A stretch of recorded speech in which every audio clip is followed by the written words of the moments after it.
I'm from India. Namaste. Oh. Oh, hi guys, welcome back once again in a new blog. So, basically in this video we will discuss कि अगर if you are planning to come Baku या अगर आप लोग Baku आ रहे हैं तो things you should avoid or things you should prepare before coming to Baku. So, few of the things which I observed because obviously मैं अभी Baku में ही हूँ and जो मुझे यहाँ पे चीज़ें लगी so the most important thing is communication and ज़्यादातर लोग जो यहाँ पे बाकू में हैं so उनकी they are not very much convenient to talk in English.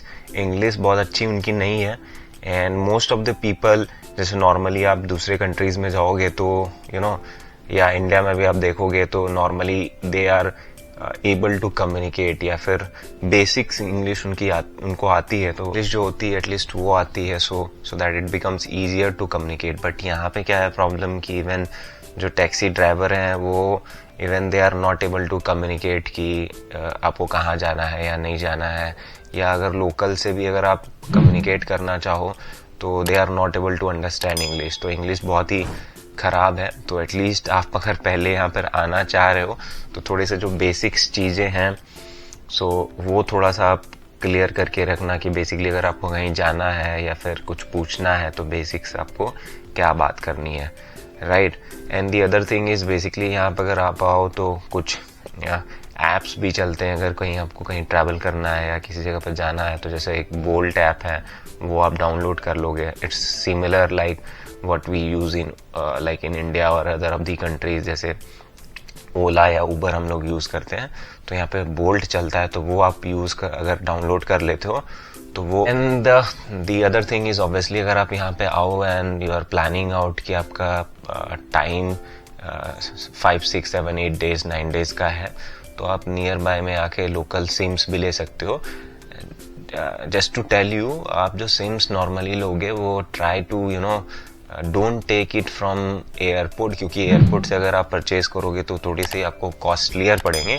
So it's better कि आप सिटी में जब एंटर करो तो वहाँ से सिटी में आके आप ले लो. सो नॉर्मली काफ़ी सारे प्लान्स इनके पास इंटरनेट के. So normally 5 GB 10 GB 12 GB जैसे भी आपको चाहिए नॉर्मली 20, 25, 30 मन्नत में यहाँ पे मिल जाएगा आपको.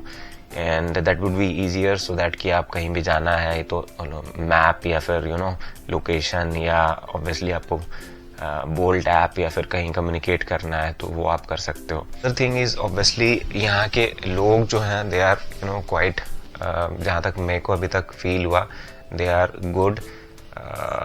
But obviously at all the places all the kind of people are there. कुछ लोग अच्छे भी मिलेंगे कुछ नहीं भी हैं. सो मोस्टली क्या होता है कि ऑब्वियसली अगर इफ यू आर टीन और सोलो या फिर आप फ्रेंड्स के साथ आते हो तो नॉर्मली आप प्लान आउट करते हो कि let's go and hang out in pubs and bar. So यहाँ पे बेसिकली थोड़े से आपको कॉशियस रहने पड़ेंगे बिकॉज कुछ यहाँ पे पब्स एंड बार्स हैं जो कि normally they might take advantage या नॉर्मली क्या होता है आप पब्स विजिट करते हो तो थोड़ी सी चीज़ें आपको कॉशियस रहनी पड़ेगी. सो मेक श्योर कि आपको स्कैम में ना फंस जाए, क्योंकि नॉर्मली होता क्या है यहाँ पर अगर आप बार या पब में जाते हो तो कुछ लड़कियाँ आपसे आएंगी, they will ask you to offer a drink. And normally होता है कि अगर कोई लड़की आपसे कोई ड्रिंक मांग रही तो विल ऑब्वियसली बी लाइक कि चलो ठीक है हम पिला देते हैं, एक ड्रिंक ही तो पिलाना है. बट वो क्या होता है कि नॉर्मली वो ड्रिंक्स इतने हाई अमाउंट या कॉस्टिंग की होती है एंड उसके बाद क्या होता है कि नॉर्मली जब आप एग्जिट करना चाहोगे तो वो बिल आपसे चार्ज करा जाएगा तो वो बहुत ही ओवर प्राइस्ड होते हैं and that you have to pay. और आप उसको कंप्लेन भी नहीं कर सकते क्योंकि लोकल पुलिस से भी उनकी अंडरस्टैंडिंग बनी रहती है and they will ask you to pay and आपको देना पड़ेगा. I have heard couple of things and couple of places या bars and pubs में कि वहाँ पे कुछ locals को करके भी रखा हुआ था. इवन until and unless जब उन्होंने पैसा पे नहीं किया तो वो डराएंगे धमकाएंगे आपको और ऐसा शो करेंगे कि लाइक आप कुछ नहीं कर सकते. ऑब्वियसली लोकल्स हैं, उनकी पुलिस के साथ भी टाई अप है तो that is also things. But अगर कुछ ऐसा सिचुएशन या कहीं आप ऐसे सिचुएशंस में आप अगर पढ़ भी जाते हो तो try to you know the dial जो इनका यहाँ का पुलिस का लोकल टोल फ्री नंबर है, उस पर आप कॉल करके पुलिस को इन्फॉर्म करो सारी चीज़ें। एंड अगर वो चीज़ आप करते हो तो normally they will be able to help you out और कोई प्रॉब्लम होगी नहीं।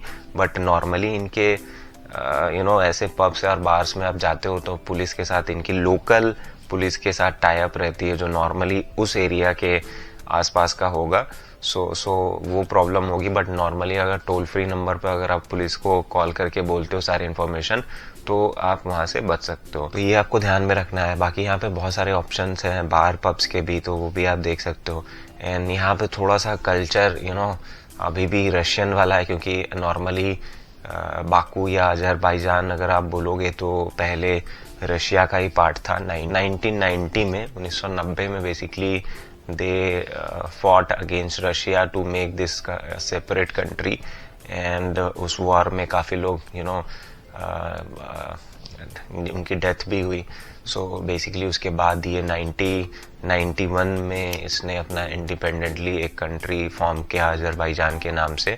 सो इट्स नॉट वेरी एक तरह से बोल सकते हो रिसेंट ही यहाँ पे इंडिपेंडेंस हुई है, बहुत ज़्यादा पुराना नहीं है कंपैरेटिवली बाकी कंट्रीज के हिसाब से। तो आर्किटेक्चर एंड बाकी चीज़ें भी आपको यहाँ पे रशियन वाले में दिखेंगी। बाकी लोग भी जो है यहाँ पे लोकल्स दे आर लाइक कि उनको रशियन लैंग्वेज भी समझ में आती है।